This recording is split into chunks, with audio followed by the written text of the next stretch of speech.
नमस्कार दोस्तों, kick exam fight में आपका स्वागत है। कैसे हैं आप सभी? उम्मीद है आप सभी सही होंगे और आपकी यूपीपीसीएल टीजी 2 की परीक्षा की तैयारी अच्छी चल रही होगी। दोस्तों, इस परीक्षा को ध्यान में रखते हुए हमने इलेक्ट्रिशियन थ्योरी से कुछ महत्वपूर्ण प्रश्नों की सीरीज स्टार्ट की है, जो कि ये प्रश्न आपके प्रीवियस ईयर में पूछे गए प्रश्न होंगे। दोस्तों, ये यूपीपीसीएल टीजी 2 के अलावा UPR regional TG 2, DRDO, SAIL, NPCIL जो आगामी आने वाली भर्ती हैं उनके लिए भी ये महत्वपूर्ण साबित होंगे प्रश्न। जैसा कि दोस्तों आपका आईटीआई लेवल का कोई भी एग्ज़ाम हो, इस सीरीज को देखकर चले जाना, यहाँ से एक भी प्रश्न बाहर जाने वाला नहीं है। चलिए, आपका ज़्यादा टाइम ना लेते हुए इन प्रश्नों की शुरुआत करते हैं। उससे पहले आपसे रिक्वेस्ट है, अगर आप चैनल पर नए, चैनल को सब्सक्राइब कर लीजिए और अपने दोस्तों में शेयर कर दीजिए। अगर वीडियो अच्छा लगता है तो वीडियो को लाइक ज़रूर करें। और दोस्तों, अगर आप वीडियो पे आए हैं तो वीडियो पूरा ज़रूर देखें, क्योंकि हमने इसमें काफ़ी अच्छे महत्वपूर्ण प्रश्नों की श्रृंखला रखी है, जो कि आपकी एग्ज़ाम के लिए महत्वपूर्ण साबित होंगे। चलिए शुरुआत करते हैं। जैसा कि आज का हमारा प्रश्न दिया गया है, एलटी यानी लो टेंशन और एचटी हाई टेंशन लाइन पर काम करने वाले इलेक्ट्रीशियन के पास डैश डैश होना चाहिए। सही उत्तर ऑप्शन नंबर ए, वायरमैन प्रमाण पत्र होना चाहिए। ये इसका सही उत्तर है। चलिए अगला प्रश्न। एक करड़ा प्लग में केबल डैश डैश का उपयोग करते हुए क्रिम्प किया जाता है। सही उत्तर ऑप्शन नंबर डी, जो कि क्रिम्पिंग करने वाला उपकरण चिमटा या प्लायर, ये इसका राइट आंसर है। जैसा कि दोस्तों यहाँ पर देख सकते हैं, क्रिम्पिंग टूल जो कि दिया गया है, यहाँ पर इसका डायग्राम देख सकते हैं। और जो डीआरडीओ का जो स्किल टेस्ट होने जा रहा है दोस्तों, आप सभी टूल्स के बारे में जानकारी ले लीजिए, क्योंकि वहाँ पर टूल्स के बारे में भी आपसे जानकारी पूछी जा सकती है। चलिए, जैसा कि प्लायर है, हैमर है और सारे टूल्स हैं। मल्टीमीटर चलाना सीख लीजिए, टाइकोमीटर और क्लैंप मीटर, ये सारी जानकारी आप देख लीजिए। और मोटर के बारे में कुछ बेसिक जानकारी जान लीजिए, क्योंकि वहाँ पर 1 से 2 घंटा आपका स्किल टेस्ट होने वाला है। चलिए, जैसा कि हमारा अगला प्रश्न दिया गया है, टी स्क्वायर का प्रयोग डैश डैश कोण की सटीकता को मापने के लिए किया जाता है। सही उत्तर दोस्तों ऑप्शन नंबर डी, जो कि 90 डिग्री इसका सही उत्तर है। चलिए, जैसा कि टी आपको स्किल टेस्ट के लिए टी स्क्वायर भी जानना बेहद ज़रूरी है, यहाँ पर आपको बता देते हैं। जैसे कि टी स्क्वायर का प्रयोग 90 डिग्री के कोण को सटीकता मापने के लिए किया जाता है। इसको लकड़ी से बने समकोण को देखने के लिए इसका उपयोग किया जाता है। यह आपसे पूछा जा सकता है, यह 150 mm से लेकर 200 mm साइज में उपलब्ध होता है। इलेक्ट्रीशियन इसका इस्तेमाल लकड़ी से बने जॉइंट्स को नापने व देखने के लिए करते हैं। इसका ब्लेड कुछ पतला व माइल्ड स्टील अथवा कार्बन स्टील का बना होता है। चलिए अगला प्रश्न। अगला प्रश्न है, लग को केबिल के समापक सिरे पर कसने के लिए डैश डैश का प्रयोग किया जाता है। सही उत्तर ऑप्शन नंबर बी, जो कि क्रिम्पिंग प्लायर, जो कि हमने आपको दिखाया है अभी, ये इसका राइट आंसर है। जैसा कि इसके बारे में हम जान लेते हैं। जैसा कि लग के प्रयोग से सर्वोत्तम विद्युत की संयोजन प्राप्त होता है। केबिल के समापक सिरे को लग या फेरुल में जकड़ने के लिए एक विशेष प्रकार के प्लायर का प्रयोग किया जाता है, जो कि क्रिम्पिंग औजार कहलाता है। चलिए अगला प्रश्न। अगला प्रश्न आपका दिया गया है, निम्न में से कौन सा उपकरण एक इलेक्ट्रीशियन के टूल किट में नहीं पाया जाता है। सही उत्तर दोस्तों ऑप्शन नंबर डी, जो कि वाइस नहीं पाया जाता, जबकि दोस्तों इलेक्ट्रीशियन चाकू पाया जाता है, टेस्ट लैंप पाया जाता है, स्क्रू ड्राइवर पाया जाता है। आपका राइट आंसर है option number D, right answer. चलिए अगला प्रश्न। अगला प्रश्न जैसा कि दिया गया यहाँ पर देख सकते हैं, सवाल से है। दोस्तों, हमारी क्लास में आप आया करें तो रफ और पेन लेकर जरूर बैठा करें, और जो सवाल आ जाए वीडियो को रोक कर आप उसे पहले हल कर लिया करें, फिर बाद में सॉल्यूशन देखा करें। जैसा कि एक 10 ओम के प्रतिरोध को एक 100 वोल्टेज डीसी स्रोत से जोड़ा गया है। इस परिपथ में प्रवाहित होने वाली धारा का मान होगा। दोस्तों, इसको चलिए हम हल करते हैं। जैसा कि यहाँ पर देख सकते हैं, आई बराबर V/R होता है। V का मान रखेंगे, R का मान रखेंगे, इसे भाग दे देंगे, आपका जो उत्तर निकल कर आ जाएगा ऑप्शन नंबर सी सही उत्तर हो जाएगा, जो कि बिल्कुल सिंपल सा है। आप सभी लोगों को ये सवाल आना चाहिए। अगला प्रश्न। अगला प्रश्न सवाल से है, फिर भी चलिए हम करते हैं। जैसे कि 10 एम्पियर की धारा को 10 ओम के प्रतिरोध से प्रवाहित किया जाता है, तो उत्पन्न ऊष्मा कितनी होगी। पहले तो आपको दोस्तों ऊष्मा का फार्मूला पता होना चाहिए। जैसे कि दोस्तों होता है I²R, जो कि इस फार्मूले पर आप मान रखेंगे तो आपका उत्तर जो निकल कर आ जाएगा 1000 वाट सही उत्तर होगा। चलिए अगला प्रश्न। अगला प्रश्न आपका दिया गया है, निम्न में से कौन सा बल का मात्रक है? सही उत्तर दोस्तों ऑप्शन नंबर बी, जो कि न्यूटन ये बल का मात्रक है। वोल्टेज का मात्रक वोल्ट और रेजिस्टेंस का मात्रक ओम, कार्य का मात्रक जूल होता है। ये सभी राशियां आप जान लीजिए। जैसे कि बल बराबर होता है द्रव्यमान गुणित त्वरण होता है, इसका मात्रक न्यूटन होता है। चलिए अगला प्रश्न। अगला प्रश्न आपका दिया गया है, ओम का नियम निर्दिष्ट करता है। सही उत्तर दोस्तों ऑप्शन नंबर डी, जो कि I = V/R, इसका सही उत्तर है। जैसा कि हम ओम के बारे में कुछ महत्वपूर्ण जानकारी देखते हैं, जैसे कि जब किसी चालक के भौतिक अवस्था में परिवर्तन न हो तो चालक के सिरों के क्रॉस लगाए गए विभवांतर तथा चालक में बहने वाली धारा का अनुपात एक स्थिरांक आर होता है, यानी कांस्टेंट आर होता है। जैसे कि R = V/I होता है। आर जो है प्रतिरोध को प्रदर्शित करता है, जो कि आप देख सकते हैं। अगला प्रश्न। जब प्रतिरोधों को श्रेणी क्रम में संयोजित किया जाता है तो प्रत्येक प्रतिरोध से प्रवाहित होने वाली धारा होती है। सही उत्तर ऑप्शन नंबर बी, जो कि अचर होती है। दोस्तों इसका चिन्ह पहले से हम इसलिए लगा देते हैं ताकि आपको PDF दिया जाए तो वहाँ पर इसका चिन्ह लगा हुआ मिले, जबकि आपके एग्ज़ाम के लिए रिवीजन करने में काफ़ी महत्वपूर्ण साबित हो। चलिए, जैसा कि दोस्तों इसमें आपको मिलाना है सूची 1 से सूची 2 को मिलाना है। जैसा कि आप सभी को पता है, ये सिंपल से दिए गए हैं। जैसे कि आप पहले तो आपको जो आता है पहले उसे आप मिला लीजिए, फिर ऑप्शन से देख लीजिए। जैसे कि प्रतिरोध का मात्रक जो होता है ओम होता है, बल का मात्रक जो होता है न्यूटन होता है, ये सिंपल सा है। जैसे कि पावर का मात्रक जो होता है शक्ति होती है, शक्ति का वाट होता है। और विद्युत प्रवाह यानी करंट का मात्रक एम्पियर होता है, जो कि आप देख सकते हैं 1/4 मिलाया गया है। 1/4 किस में है? इसका जो सही उत्तर हो जाएगा ऑप्शन नंबर बी, जो कि सही उत्तर है। चलिए, आप सभी को क्लास अच्छी लग रही होगी। अगर क्लास अच्छी लग रही है तो क्लास को लाइक जरूर कर दें। धारा प्रवाह स्थापित करने के लिए न्यूनतम आवश्यकताएं हैं। सही उत्तर ऑप्शन नंबर बी, जो कि वोल्टेज स्रोत एवं चालक, इसका सही उत्तर है। चलिए अगले प्रश्न पर चलते हैं। जैसा कि दोस्तों इसका मात्रक भी आप देख सकते हैं। जैसा कि यहाँ पर देख सकते हैं मात्रक सीमेंस या मेहो होता है, जो कि आप जान सकते हैं। और दोस्तों यहाँ धारा प्रवाह के बारे में पूछा गया है, इसका तो आंसर बी होगा। बाकी आप जानकारी देख लेना, काफ़ी अच्छी महत्वपूर्ण जानकारी। अगला प्रश्न है, धारा की उपस्थिति का ज्ञान होता है। सही उत्तर ऑप्शन नंबर बी, जो कि उत्पन्न प्रभावों से, ये इसका सही उत्तर है।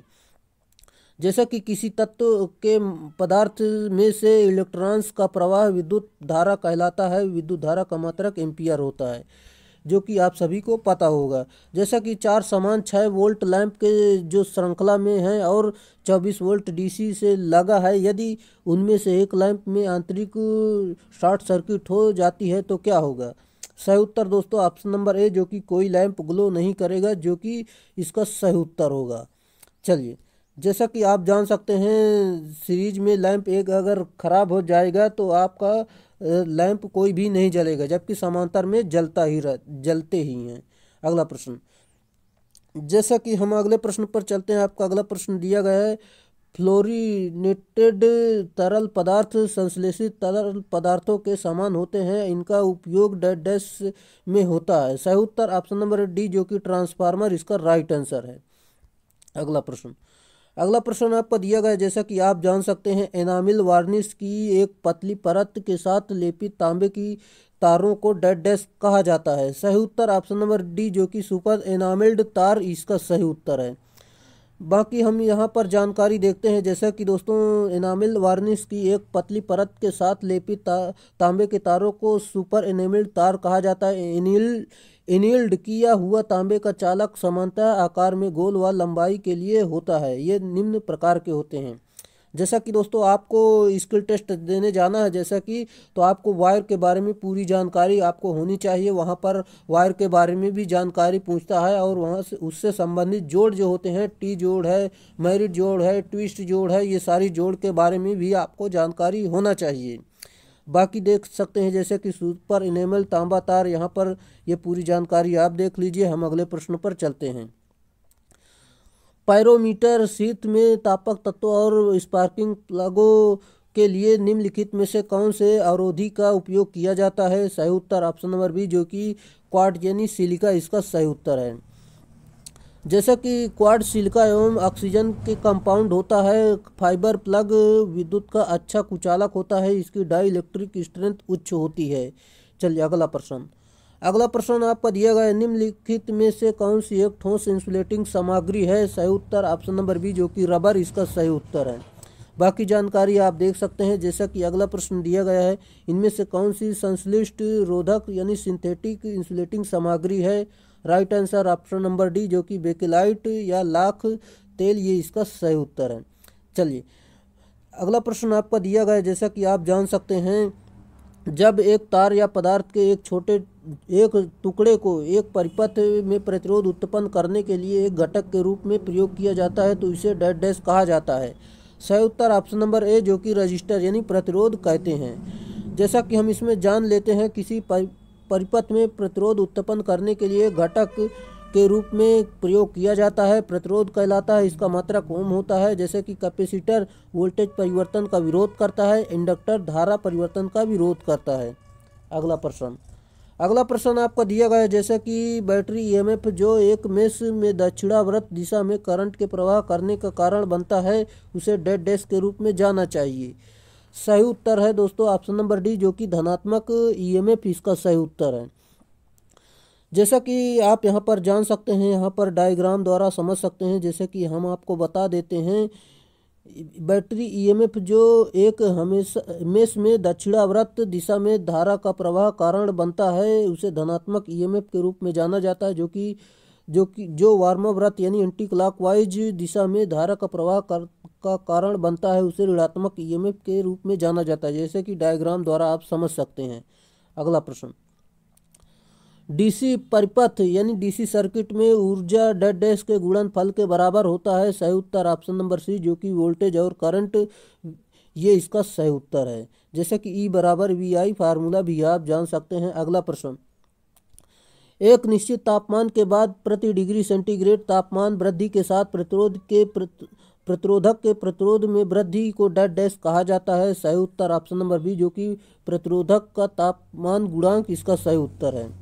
चलिए इसका फार्मूला भी देख सकते हैं। प्रतिरोध ताप गुणांक या अल्फा बराबर होता है प्रतिरोध में वृद्धि अपान मूल प्रतिरोध गुणे तापमान में वृद्धि। ये इसका फार्मूला जान लीजिए आप। अगला प्रश्न, यदि प्रचालन धारा 10 एम्पियर से लेकर 100 एम्पियर के बीच है तो परिपथ में सुरक्षित ढंग से ब्रेक करने के लिए किस उपकरण का प्रयोग किया जाता है?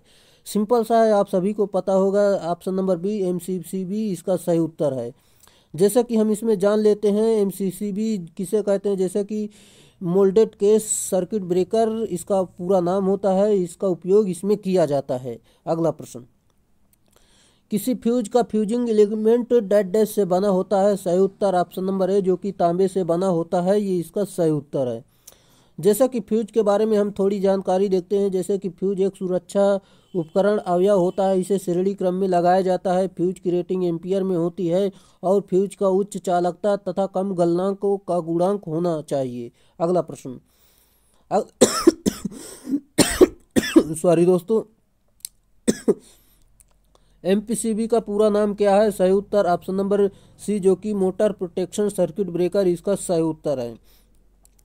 चलिए जैसे कि यहाँ आप जान सकते हैं, यहाँ पर जैसे कि यह एक सुरक्षा उपकरण है और बाकी जानकारी आप देख लेंगे। अगला प्रश्न आपका दिया गया है, यहाँ पर आप जान सकते हैं, निम्नलिखित में से किस बैटरी में विद्युत अपघट्य के रूप में तनु सल्फ्यूरिक अम्ल का प्रयोग किया जाता है? सही उत्तर ऑप्शन नंबर डी जो कि लेड एसिड इसका सही उत्तर होगा। जैसा कि यहाँ पर लेड एसिड बैटरी में तनु सल्फ्यूरिक अम्ल तथा अशुद्ध जल का मिश्रण जो है 1:3 के रूप में होता है। चलिए अगले प्रश्न पर चलते हैं। अगला प्रश्न आपका दिया गया है, शुद्ध शुष्क सेल का विद्युत वाहक बल ईएमएफ कितना होता है? सही उत्तर दोस्तों ऑप्शन नंबर ए जो कि 1.5 वोल्ट होता है। ये इसका राइट आंसर है। जैसा कि आप जान सकते हैं, शुष्क सेल जो है कार्बन जिंक सेल होता है। इस सेल के अंतर्गत जस्ते का एक बेलनाकार पात्र होता है जो कैथोड का कार्य करता है। दोस्तों ये काफ़ी इंपॉर्टेंट है, आप इसे जरूर देखें। पात्र के ठीक मध्य में एक कार्बन की छड़ स्थापित की जाती है। जो एनोड का कार्य करती है। इस क्षण के चारों ओर एक मोटे कपड़े की थैली में manganese dioxide, carbon, ammonium chloride तथा जिंक क्लोराइड के चूर्णों को 10:10:2:1 के अनुपात में मिलाकर भरा जाता है। चलिए, जैसा कि यहाँ पर देख सकते हैं, हम अगले प्रश्न पर चलते हैं। आपका अगला प्रश्न दिया गया है, निम्नलिखित में से कौन सा शुष्क सेल है? सही उत्तर ऑप्शन नंबर बी, जो कि जिंक कार्बन सेल इसका सही उत्तर है। बाकी जानकारी आप देख लेंगे, हम थोड़ी जानकारी देते हैं। जैसे कि दोस्तों, इसका विद्युत वाहक बल जो है 1.4 से लेकर 1.5 वोल्ट तक होता है। इसका उपयोग टार्च, टेलीफोन, विद्युत घंटी, कैमरा, दीवार घड़ी, टेप रिकॉर्डर आदि उपकरणों में इसका उपयोग होता है। अगला प्रश्न जैसा कि दिया गया है, जो सामग्रियां चुंबक की ओर कड़ाई से आकर्षित नहीं होती हैं उसे डेड डैश के रूप में जाना जाता है। सही उत्तर दोस्तों ऑप्शन नंबर डी, जो कि पैरामैग्नेटिक पदार्थ इसका सही उत्तर है। जैसा कि दोस्तों, पैरामैग्नेटिक पदार्थ जो हैं, जैसे कि एल्युमिनियम, टिन, प्लेटिनम और क्रोमियम, मैग्नीशियम, ऑक्सीजन इत्यादि होते हैं। इसकी आपेक्षिक चुंबकशीलता जो है, इसका जो इकाई होता है, जो कि इसकी इकाई से अधिक होता है, जैसा कि यहाँ पर आप देख लीजिए। चलिए, अगला प्रश्न दिया गया है, चुंबक के अधिकतम आकर्षण बल के बिंदु को इसकी डेड डैश कहा जाता है। सही उत्तर ऑप्शन नंबर सी, जो कि चुंबकीय ध्रुव इसका सही उत्तर है। जैसे कि चुंबकीय ध्रुव के बारे में आप जानकारी देख लेंगे। हम अगले प्रश्न पर चलते हैं, जो कि आपका अगला प्रश्न दिया गया है दोस्तों, करंट के दक्षिणावर्त दिशा में चलने के कारण एक मेष में प्रतिरोधक ड्रॉप को सकारात्मक ड्रॉप के रूप में लिया जाना चाहिए, और करंट के वामावर्त दिशा में चलने के कारण एक मेष में प्रतिरोधक ड्रॉप को डेड डैश के रूप में जाना चाहिए। सही उत्तर दोस्तों ऑप्शन नंबर ए, जो कि नकारात्मक ड्रॉप इसका सही उत्तर है।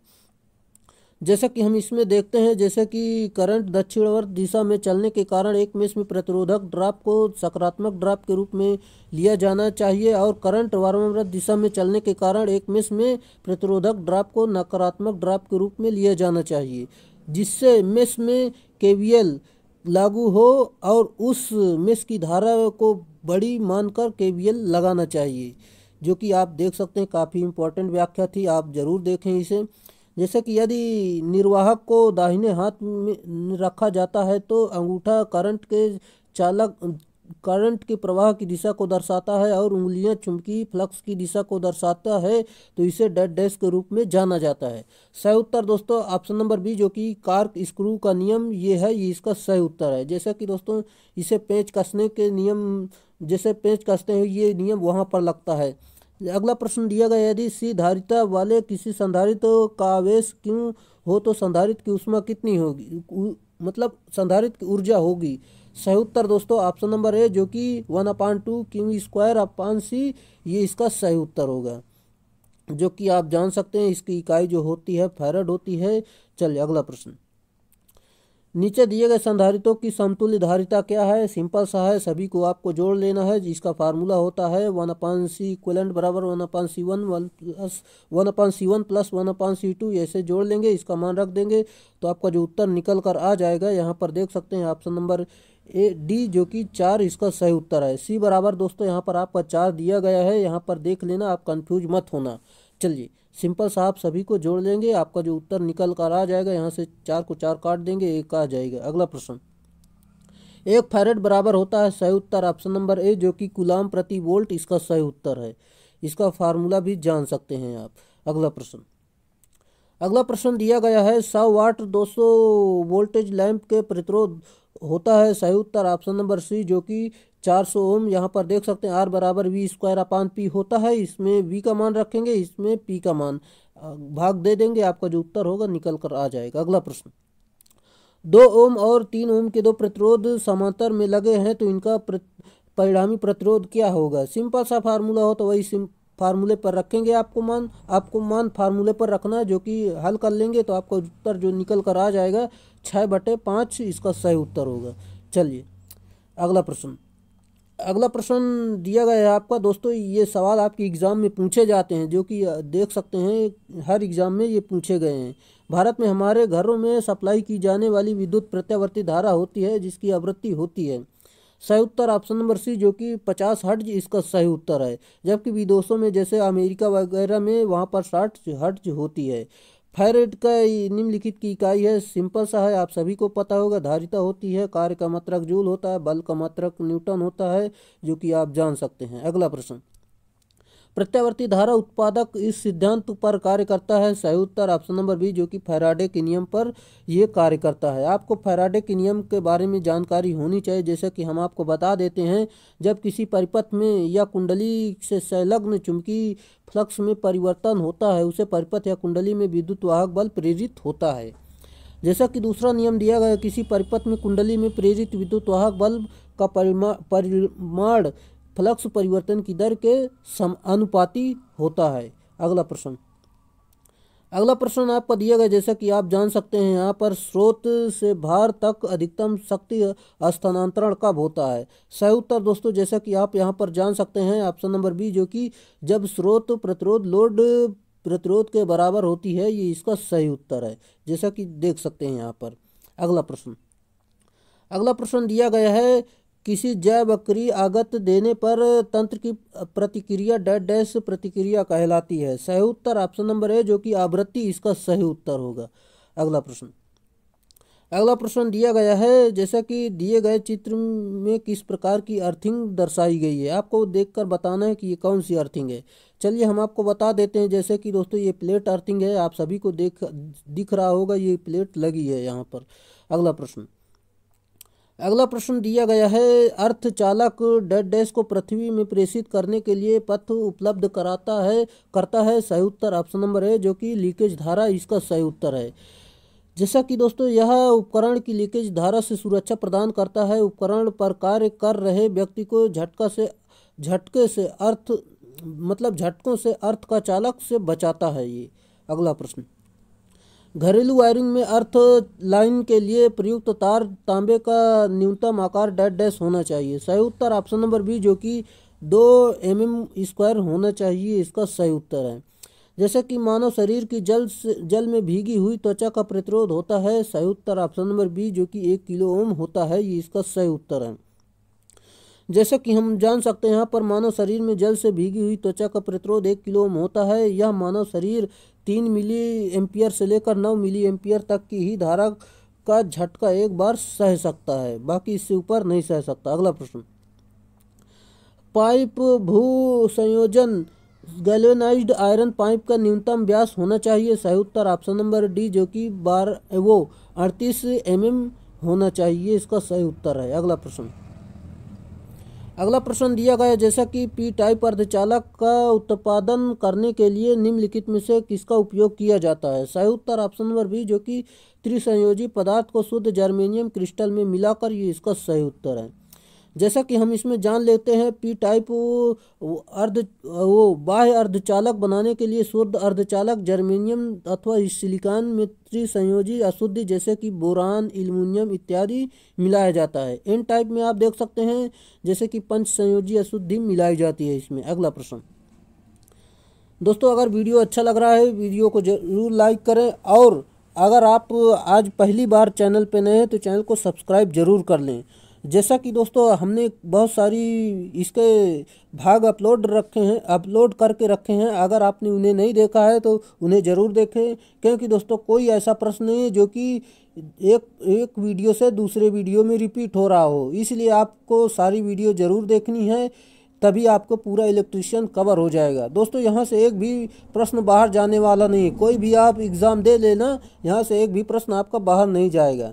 चलिए, जैसा कि आज हमारा प्रश्न दिया गया, यहाँ पर अर्धचालक डायोड में कितनी संधि होती है। सही उत्तर ऑप्शन नंबर डी जो कि 1 होती है, ये इसका सही उत्तर है, जैसा कि यहाँ पर आप जान सकते हैं।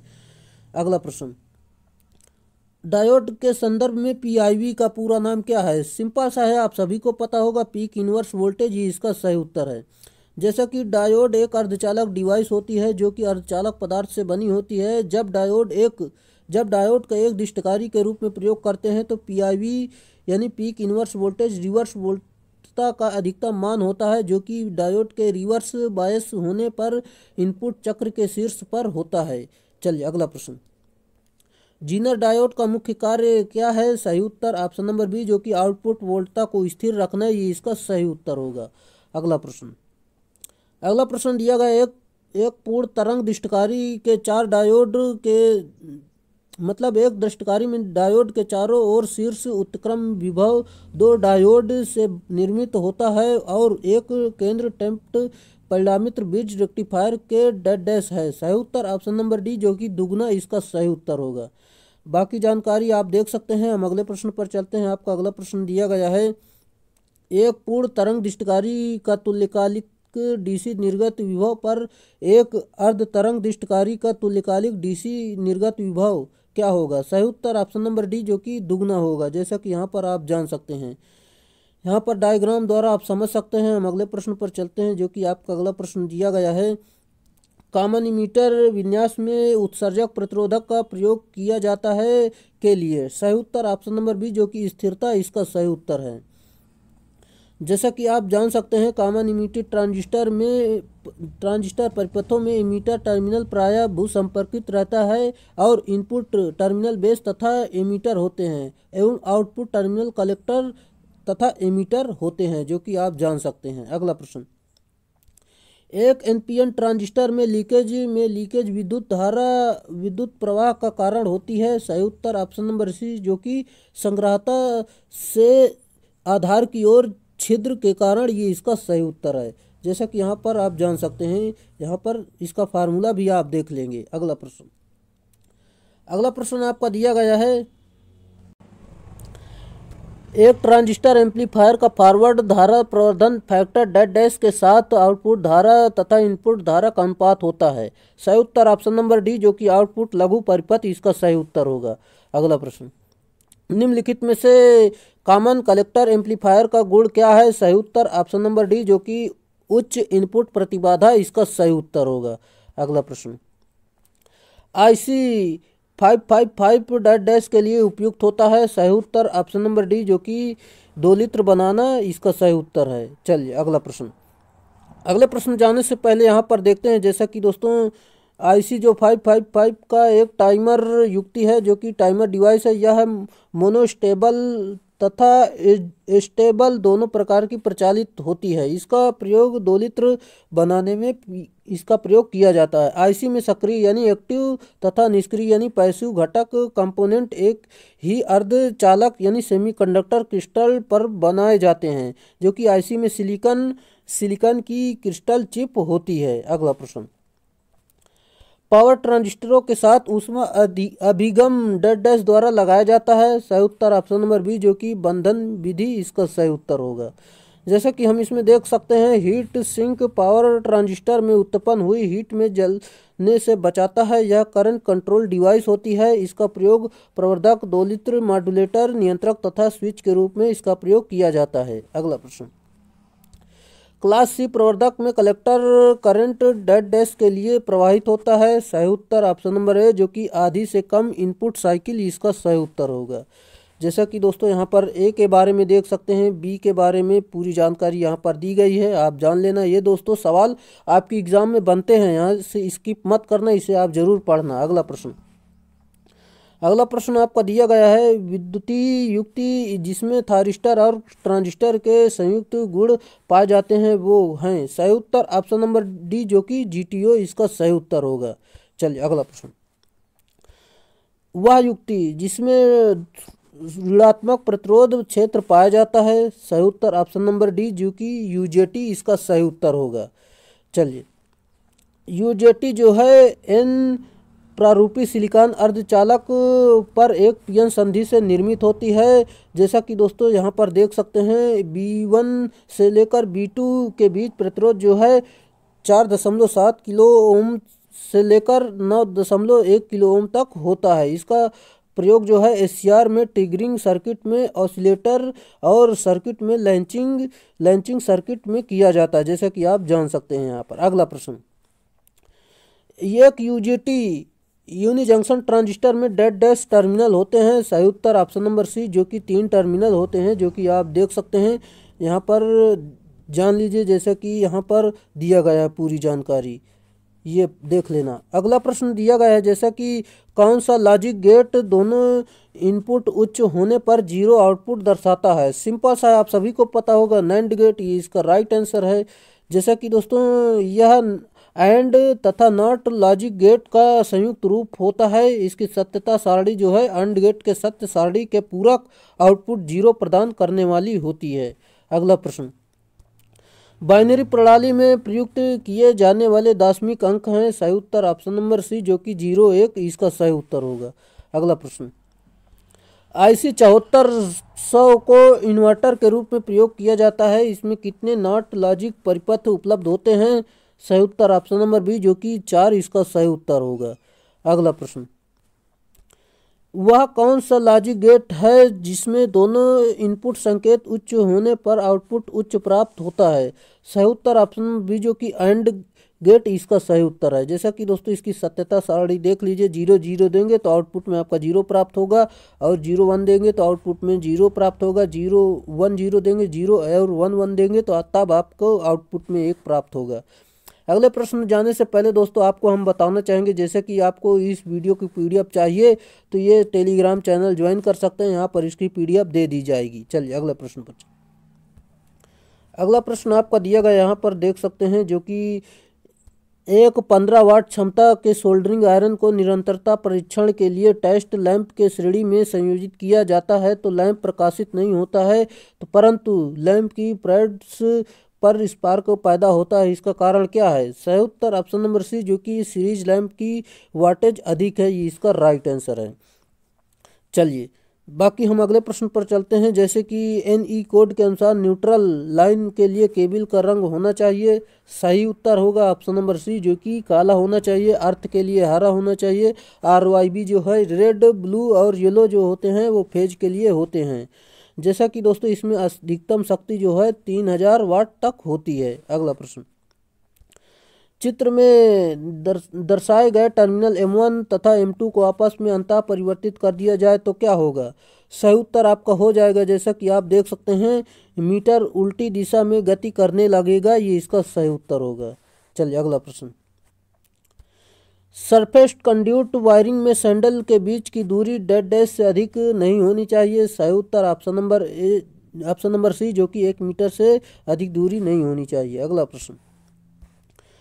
प्रश्न आपका दिया गया जो कि आप जान सकते हैं, यदि किसी वाइंडिंग को आर्मेचर के साथ श्रेणी क्रम में जोड़ा जाता है और फिर शंट वाइंडिंग को संयोजन के समांतर में जोड़ा जाता है तो इस तरह का संयोजन जनित्र का निर्माण करेगी, तो कौन सा जनित्र का निर्माण करेगी। सही उत्तर दोस्तों यहाँ पर आप जान सकते हैं, पहले तो आर्मेचर के साथ श्रेणी में फिर शंट में जोड़ा, दोस्तों ये लॉन्ग शंट कंपाउंड जनरेटर का ये कार्य करेगी। जैसा कि आप देख सकते हैं ऑप्शन नंबर बी सही उत्तर हो जाएगा।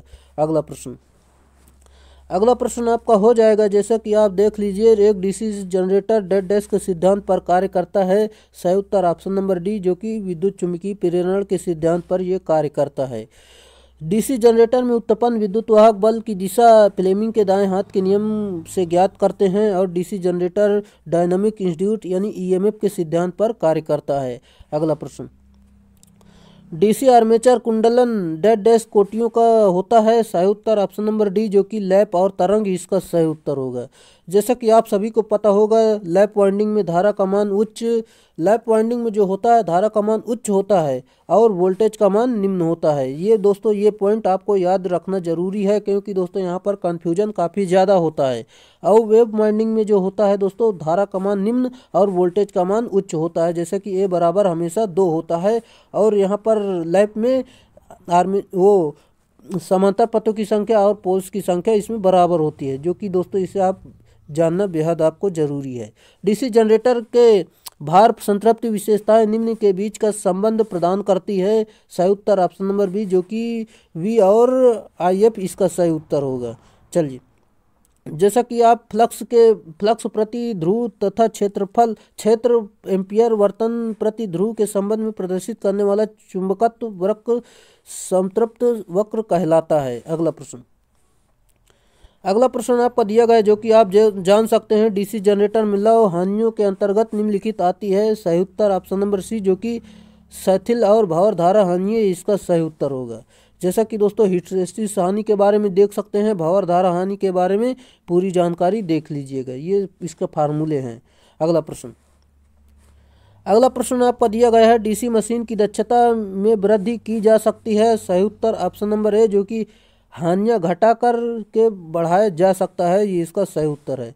जैसा कि इसकी दक्षता का जो कि दक्षता बराबर होती है निर्गत अपान निविष्ट, इसका सही उत्तर होगा, यानी आउटपुट अपान इनपुट, ये इसका फार्मूला है। अगला प्रश्न, श्रेणी कुंडली में डीसी मोटर की स्पीड क्या होती है? सही उत्तर ऑप्शन नंबर सी, जो कि फ्लक्स के घटाने के साथ बढ़ती है, ये इसका राइट आंसर है, जो कि देख सकते हैं इसको आप।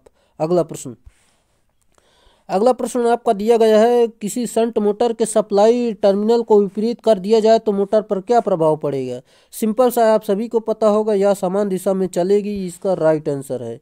जैसा कि दोस्तों यहाँ पर और जानकारी देखते हैं, जैसे कि मोटर के घूर्णन की दिशा बदलने के लिए आर्मेचर धारा या क्षेत्र धारा के किसी एक को बदलना आवश्यक है, लेकिन सप्लाई संयोजन के बदलने से घूर्णन दिशा नहीं बदलेगी, आप सभी को पता होगा। दोनों कुंडलियों में धारा की दिशा बदल जाती है तो अर्थात मोटर पहले की ही दिशा में चलती रहेगी। चारों विकल्पों में से कोई एक दोस्तों ये की दिया गया है। जैसा कि दोस्तों आप सभी को पता होगा, यहाँ से आपको पूरी जानकारी मिल गई, जो कि आप जान सकते हैं। अगला प्रश्न, एक 3 पॉइंट स्टार्टर का प्रयोग किसे स्टार्ट करने के लिए होता है? सही उत्तर ऑप्शन नंबर ए, जो कि शंट एवं कंपाउंड मोटर, इसका राइट आंसर है। जैसा कि दोस्तों 2 पॉइंट स्टार्टर का प्रयोग सीरीज मोटर में किया जाता है, 3 पॉइंट स्टार्टर का प्रयोग मुख्य रूप से शंट मोटर के लिए किया जाता है, और 4 पॉइंट स्टार्टर का उपयोग जो है कंपाउंड मोटर के लिए किया जाता है। यहाँ पर जरूर देखना दोस्तों, जो 3 पॉइंट और 4 पॉइंट दोनों के लिए प्रयोग कर सकते हैं, शंट और कंपाउंड, लेकिन मुख्य रूप से जो है प्रयोग 3 पॉइंट का जो शंट में और जो 4 पॉइंट का होता है वो कंपाउंड में करते हैं। चलिए अगला प्रश्न, एक डीसी शंट मोटर गतिशील करने के लिए डेड डैश वाले प्रवर्धक यानी स्टार्टर को प्राथमिकता दी जाती है। सही उत्तर ऑप्शन नंबर बी, जो कि 3 पॉइंट स्टार्टर, इसका सही उत्तर होगा। अगला प्रश्न, जो कि हमने आपको अभी बताया था, कोई डीसी शंट मोटर हल्के लोड पर चल रही है, फील्ड वाइंडिंग यदि खुल जाए तब क्या होगा? सही उत्तर ऑप्शन नंबर बी, जो कि मोटर की स्पीड बहुत अधिक हो जाएगी, ये इसका सही उत्तर होगा, जो कि आप देख सकते हैं। अगला प्रश्न, ट्रांसफार्मर की अधिकतम दक्षता के लिए क्या होगा? सही उत्तर ऑप्शन नंबर ए, जो कि ताम्र हानियाँ लौह हानियों के बराबर होनी चाहिए, इसका सही उत्तर है। जैसा कि देख सकते हैं आयरन लॉस बराबर कॉपर लॉस होता है। अगला प्रश्न, एक आदर्श ट्रांसफार्मर के लिए यदि I2/I1 बराबर 2 है और E2 बराबर 100 है तो E1 का मान आपको बताना होगा। जिस सिंपल सा है, आप सभी को पता होगा, ये फार्मूला होता है, जो आपको रिक्वायर्ड है वो मान रख के यहाँ पर, जैसा कि दोस्तों यहाँ पर इसका मान निकालना है E1 का, यहाँ पर मान रख देंगे, आपका जो आंसर आ जाएगा 200 वोल्ट सही उत्तर हो जाएगा, जो कि ऑप्शन नंबर ए 200 वोल्ट सही उत्तर होगा। अगला प्रश्न जैसा कि दिया गया है, एक ट्रांसफार्मर निम्नलिखित में से किस पैरामीटर को रूपांतरित करता है? सही उत्तर ऑप्शन नंबर सी, जो कि शक्ति, इसका सही उत्तर है। जैसा कि यहाँ पर आप देख सकते हैं, एक ट्रांसफार्मर शक्ति का रूपांतरण करता है, जबकि वोल्टेज का स्टेप डाउन तथा स्टेप अप करने का कार्य करता है, तथा आवृत्ति का मान नियत रहता है इसमें। अगला प्रश्न, पावर ट्रांसफार्मर को ठंडा करने के लिए सर्वाधिक प्रयुक्त विधि कौन सी है? सही उत्तर ऑप्शन नंबर ए, जो कि एयर ब्लास्ट कूलिंग विधि है, ये इसका सही उत्तर होगा। निम्न में से किस ट्रांसफार्मर में द्वितीयक वाइंडिंग को हमेशा बंद रखा जाता है? सिंपल सा है, आप सभी को पता होगा, धारा ट्रांसफार्मर यानी करंट ट्रांसफार्मर, जिसे CT आप कहते हैं। चलिए यहाँ पर देख सकते हैं, यहाँ पर जैसे कि बंद रखा गया है, और हम अधिक जानकारी देखते हैं, जैसे कि धारा परिणामित्र एक स्टेप अप परिणामित्र होता है, या परिणामित्र यानी जो होता है ट्रांसफार्मर द्वारा उच्च धारा मापने के लिए इसे प्राइमरी वाइंडिंग को श्रेणी क्रम में जोड़ते हैं, तथा सेकेंडरी में उच्च वोल्टेज होता है, अतः CT की सेकेंडरी कभी खुली नहीं छोड़ते हैं, जो कि आप देख सकते हैं। अगला प्रश्न, आइसोलेशन ट्रांसफार्मर का घुमाव अनुपात क्या होगा? सही उत्तर ऑप्शन नंबर ए, जो कि 1:1 होगा, ये इसका राइट आंसर है, क्योंकि दोस्तों इसके प्राथमिक और द्वितीयक में कुंडलों की संख्या समान होती है, अतः इसे के का मान 1 होता है। अगला प्रश्न, 200 किलोवोल्ट एम्पियर 2000 2000 और 200 वोल्ट ट्रांसफार्मर की माध्यमिक वाइंडिंग में 100 मोड़ हैं तो इसके प्राथमिक घुमाव की संख्या डैश डैश है। सही उत्तर दोस्तों, जैसा कि यहाँ पर आप देख सकते हैं, पूरा मान इस फार्मूले पर रखेंगे जो कि आपका फार्मूला दिया गया है। यहाँ पर आप हल करेंगे तो आपका जो उत्तर निकल कर आ जाएगा 1000 सही उत्तर होगा, जो कि 1000 टर्न्स राइट आंसर।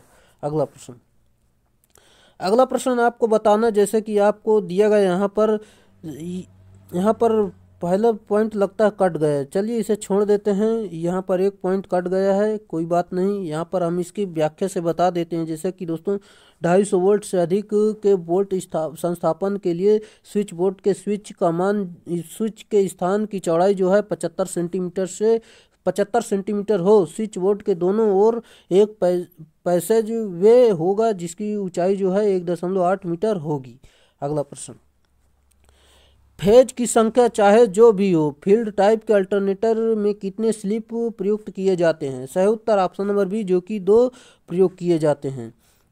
जैसा कि जिसकी सहायता से फील्ड को उत्तेजित करने के लिए 110 वोल्ट डीसी स्रोत में जोड़ते हैं। अगला प्रश्न, ऊर्जा मीटर क्या मापता है? सही उत्तर ऑप्शन नंबर डी, जो कि पावर गुणते टाइम इसका सही उत्तर होगा, ये मापता है। जैसा कि अगला प्रश्न आपका दिया गया है, जो कि आप जान सकते हैं, बेहद आसान है, प्रतिरोध का मापन किया जाता है। सही उत्तर ऑप्शन नंबर सी, जो कि ओम मीटर इसका सही उत्तर होगा। जैसा कि वोल्ट मीटर वोल्टेज का मापन करता, वाट मीटर शक्ति का मापन, ओम मीटर प्रतिरोध का मापन, आमीटर धारा का मापन करता है। अगला प्रश्न, सीआरओ में ट्रिगर लेवल नाब का कार्य होता है। सही उत्तर ऑप्शन नंबर बी, जो कि चुने गए चैनल के क्षेत्र स्कोप में स्थिर प्रदर्शन प्राप्त करने के लिए आवश्यक इनपुट सिग्नल के स्तर को बदलता है, ये इसका सही उत्तर होगा। अगला प्रश्न आपका दिया गया है, डीसी परिपथ में कौन से मीटर का उपयोग नहीं किया जा सकता है? सही उत्तर ऑप्शन नंबर ए, जो कि प्रेरण मोटर, ये दोस्तों एसी के लिए सिर्फ होता है। जबकि और जानकारी देखते हैं, जैसे कि प्रेरण मोटर केवल एसी के लिए प्रयोग करते हैं। वोल्ट मीटर जो है एसी और डीसी दोनों के लिए प्रयोग करते हैं। मरकरी मोटर मीटर जो है एसी डीसी, इसको भी एसी डीसी के लिए प्रयोग करते हैं। लेकिन प्रेरण मोटर जो होता है, प्रेरण मीटर का जो उपयोग किया जाता है, इसे दोस्तों एसी के लिए प्रयोग करते हैं, यहाँ पर डीसी नहीं करते हैं। अगला प्रश्न, सीआरओ में ज़्यादातर एक्वाडॉग कोटिंग का प्रयोग किया जाता है। सही उत्तर ऑप्शन नंबर सी, जो कि अतिरिक्त उत्सर्जित इलेक्ट्रॉनों को अवशोषित करने के लिए इसका सही उत्तर होगा। चलिए अगले प्रश्न पर चलते हैं, जो कि आपका अगला प्रश्न दिया गया है, केवीएआर मीटरों का उपयोग 3 फेज परिपथों में किलोवोल्ट एम्पियर के डैश डैश घटक को मापने के लिए किया जाता है। सही उत्तर ऑप्शन नंबर डी, जो कि वाटलेस इसका सही उत्तर होगा। अगला प्रश्न, किसी उच्च वोल्टेज लाइन पर धारा का मापन डैश डैश द्वारा किया जाता है। सही उत्तर ऑप्शन नंबर ए, जो कि करंट ट्रांसफार्मर यानी सीटी इसका सही उत्तर होगा। अगला प्रश्न आप सभी को पता होगा, जैसा कि हम आपको बता देते हैं, जब मोटर की गति स्थिर है तो स्लिप डैश डैश होगी। सिंपल सा है, आप सभी को पता होगा, 100% इसका सही उत्तर है। जैसा कि स्लिप का फार्मूला भी आप देख लेंगे, स्लिप प्रतिशत बराबर NS माइनस NR अपन NS होता है, जो कि देख सकते हैं, और स्लिप यहाँ से निकाल सकते हैं। अगला प्रश्न, स्लिप रिंग मोटर को स्क्वायरल केज मोटर के स्थान पर वरीयता दी जाती है जहां डैश डैश की आवश्यकता होती है। सही उत्तर ऑप्शन नंबर बी, जो कि उच्च प्रारंभिक टॉर्क इसका सही उत्तर है। जैसा कि स्लिप रिंग प्रेरण मोटर के रोटर घूर्णक का प्रतिरोध बढ़ाकर अधिक बलाघूर्ण प्राप्त किया जाता है, ये इसका देख सकते हैं, इसका फार्मूला भी आप जान लीजिए। अगला प्रश्न, आमतौर पर ड्यूल स्टार्टर का प्रयोग डैश डैश की 3 फेज प्रेरण मोटर चालू करने के लिए किया जाता है। सही उत्तर आप जान सकते हैं ऑप्शन नंबर डी, जो कि 5 HP तक का इसका प्रयोग कर सकते हैं। बाकी जानकारी हम आपको और बता देते हैं, जैसा कि दोस्तों यहाँ पर ड्यूल स्टार्टर तो जो है 3 HP से लेकर 5 HP तक इस मोटर को स्टार्ट करने के लिए करते हैं, और स्टार डेल्टा स्टार्टर का प्रयोग 5 HP से लेकर 20 HP तक के मोटर को चालू करने के लिए इसको प्रयोग किया जाता है। ऑटो ट्रांसफार्मर जो है 20 HP से अधिक शक्ति वाली मोटर के लिए इसका प्रयोग किया जाता है। अगला प्रश्न, 3 फेज वाले मोटर स्टार्टर में पुश बटन कहाँ जुड़ा होता है? सही उत्तर ऑप्शन नंबर सी, जो कि नियंत्रण सर्किट के सीरीज में जुड़ा होता है, जो कि आप जान सकते हैं।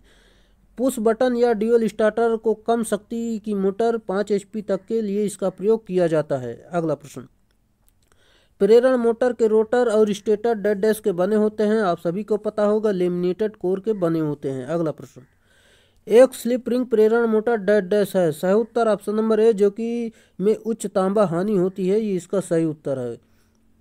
चलिए, बाकी जानकारी आप देख सकते हैं यहाँ पर। स्लिप रिंग इंडक्शन मोटर का प्रयोग शुरुआती बलाघूर्ण उच्च प्राप्त करने के लिए प्रयोग किया जाता है। स्लिप रिंग इंडक्शन मोटर, इसका फार्मूला, इसका जो पूरा नाम यहाँ पर शॉर्टकट में नाम लिखा है, आप जान सकते हैं। स्लिप रिंग इंडक्शन मोटर होता है कि रोटर पर प्रतिरोध लगाकर उच्च बलाघूर्ण प्राप्त किया जाता है।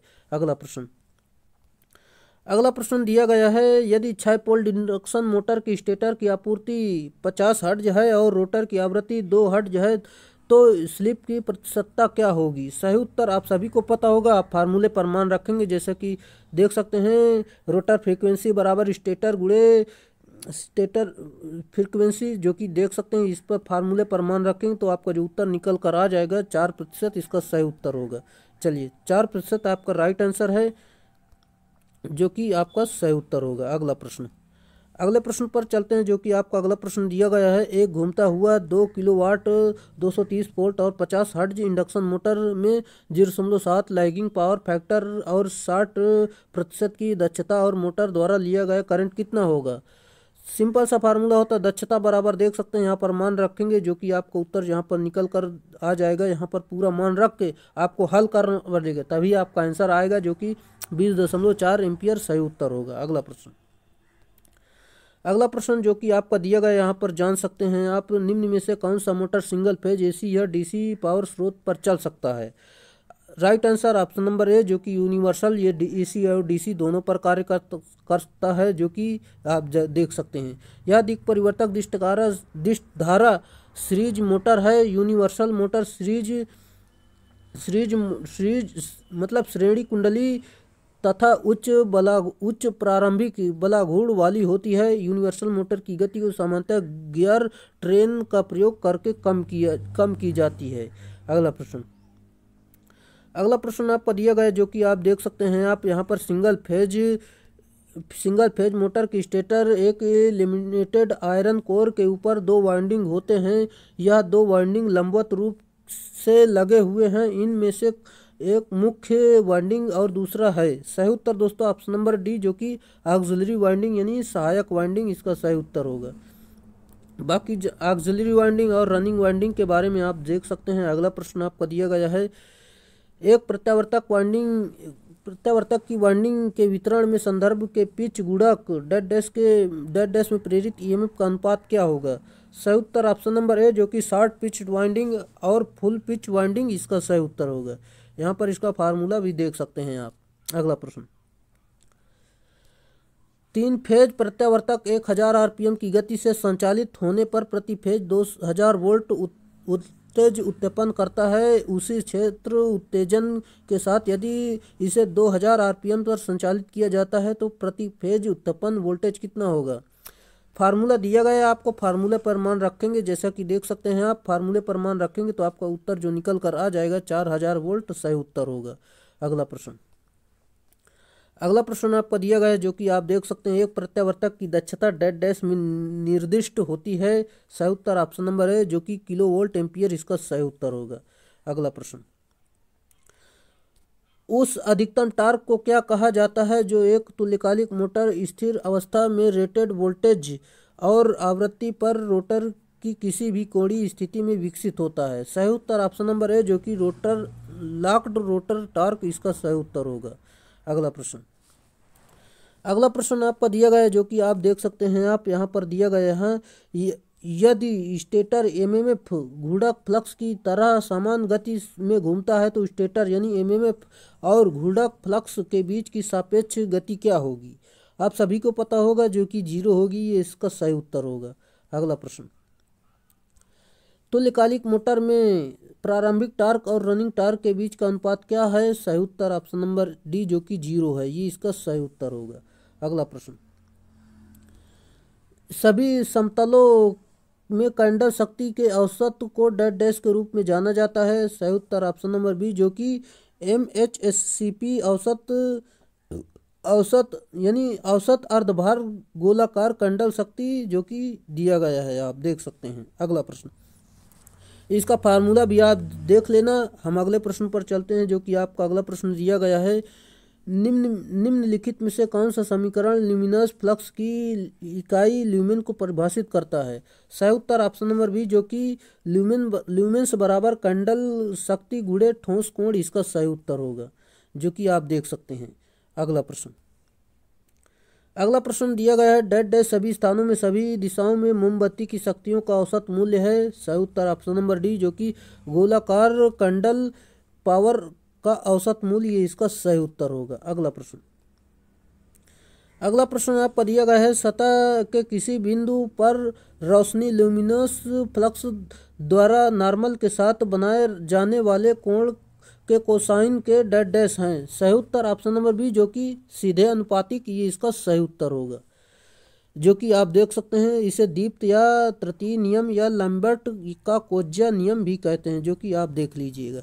अगला प्रश्न, 10 प्रकाश वेवलेंथ डेड डैश के बीच है। सही उत्तर ऑप्शन नंबर है, जो कि 4000 AU से लेकर 7000 AU, इसका सही उत्तर होगा वेवलेंथ, जो कि आप देख सकते हैं। बैगनी के लिए, नीला के लिए, हरा के लिए, पीला के लिए, नारंगी के लिए, आप सभी जानकारी यहाँ से देख सकते हैं। अगला प्रश्न, एक तंतु लैंप में आर्गन गैस को भरते हैं। सही उत्तर ऑप्शन नंबर डी, जो कि टंगस्टन तंतु के वाष्पीकरण को कम करने के लिए, इसका सही उत्तर होगा। अगला प्रश्न आपका दिया गया है। विद्युत शक्ति के संचरण और वितरण के लिए निम्नलिखित में से किस पदार्थ का उपयोग नहीं किया जाता है? सही उत्तर ऑप्शन नंबर सी, जो कि टंगस्टन, इसका सही उत्तर होगा। जैसा कि आप देख सकते हैं, यहाँ पर किसी विद्युत संचरण तथा वितरण टंगस्टन पदार्थ का प्रयोग नहीं करते हैं, क्योंकि इसका प्रतिरोध उच्च होता है, जिससे शक्ति की खपत अधिक होती है। संचरण वितरण के लिए तांबा, एल्युमिनियम, स्टील इत्यादि का प्रयोग अपेक्षाकृत ज़्यादा होता है। अगला प्रश्न, भारत में अधिकांश बिजली उत्पन्न की जाती है। सही उत्तर ऑप्शन नंबर सी, जो कि ताप विद्युत संयंत्र द्वारा इसका अधिकतम बिजली उत्पन्न करते हैं। यहाँ पर देख सकते हैं, इसका प्रतिशत में भी आपको पूछा जा सकता है, प्रतिशत से भी आपको सवाल पूछा जा सकता है। अगला प्रश्न, हाई हेड तथा निम्न बहाव के लिए डेड डैश वाटर टरबाइन का उपयोग होता है। सही उत्तर ऑप्शन नंबर ए, जो कि पेल्टन व्हील, इसका सही उत्तर होगा, जो कि आप देख लेंगे। अगला प्रश्न, निम्न में से प्रथम आदेश प्रणाली का चुनाव कीजिए। सही उत्तर ऑप्शन नंबर है, जो कि ग्लास थर्मामीटर के मरकरी को उबलते पानी में रखा हुआ, ये इसका सही उत्तर होगा। अगला प्रश्न आपका दिया गया, जो कि आप देख सकते हैं यहाँ पर। यदि इलेक्ट्रिक ट्रांसमिशन लाइन के लिए लाइव कंडक्टर गिर के जमीन को छूते हैं, तो निम्न में से कौन सी घटना होगी? सही उत्तर हो जाएगा आपका, जो कि ऑप्शन नंबर डी, जो कि करंट भूमि में प्रवाहित होगा, ये इसका सही उत्तर होगा। अगला प्रश्न आपका दिया गया है। ट्रांसमिशन लाइन केबल में मौजूद चार्जिंग करंट है। सही उत्तर ऑप्शन नंबर सी, जो कि वोल्टेज को 90 डिग्री से लीड करता है, ये इसका सही उत्तर होगा। जैसा कि ट्रांसमिशन केबल में लेड शीथ व चालक के मध्य विद्युत रोधक संधारित्र का निर्माण करते हैं, जिससे कारण संधारित्र की भांति उसमें भी धारक वोल्टता जो है 90 डिग्री लीड करती है, ये इसका सही व्याख्या है। अगला प्रश्न, विद्युत चुम्बकीकरण से हुआ कम आवृत्ति और उच्च आवृत्ति बाधा संतोषजनक निर्वहन के लिए पैनल्स किस से जुड़े होते हैं? सही उत्तर ऑप्शन नंबर है, जो कि बाइंडिंग ब्रैंड, इसका सही उत्तर होगा। चल दोस्तों, आज के हमारे सवाल कंप्लीट हुए, जो कि आपके 150 से ज़्यादा भी प्रश्न इसमें हमने किया। इसकी व्याख्या काफ़ी महत्वपूर्ण है। और दोस्तों, अगर आप वीडियो पे आते हैं तो वीडियो को पूरा ज़रूर देखें, और आपने पिछली वीडियो को नहीं देखा है, सारी वीडियो जरूर देखें, क्योंकि कोई ऐसा प्रश्न नहीं जो कि एक वीडियो से दूसरी वीडियो में रिपीट हो रहा हो। सभी अपने आप में अलग अलग प्रश्न हैं, और जो छोटे छोटे टॉपिक थे उन्हें हमने पहले ही ख़त्म कर दिया है। अब जो बड़े बड़े टॉपिक हैं उनसे ज़्यादा प्रश्न लिए जा रहे हैं। जो छोटे टॉपिक थे वो ख़त्म हो गए, और जो उससे छोटे हैं उनसे थोड़े थोड़े प्रश्न लेकर पूरी सीरीज बनाकर इसे पढ़ाया जा रहा है। आपको आपके एग्ज़ाम के लिए काफ़ी महत्वपूर्ण ये साबित होंगे। चलिए दोस्तों, चलिए आज के लिए इतना ही रहेगा। अगर आप चैनल पर नए, चैनल को सब्सक्राइब कर लीजिए और अपने दोस्तों में शेयर कर दीजिए। अगर वीडियो अच्छा लगा हो तो वीडियो को लाइक ज़रूर कर दें। चलिए आज के लिए इतना ही, फिर मिलेंगे नेक्स्ट वीडियो में, तब तक के लिए बाय।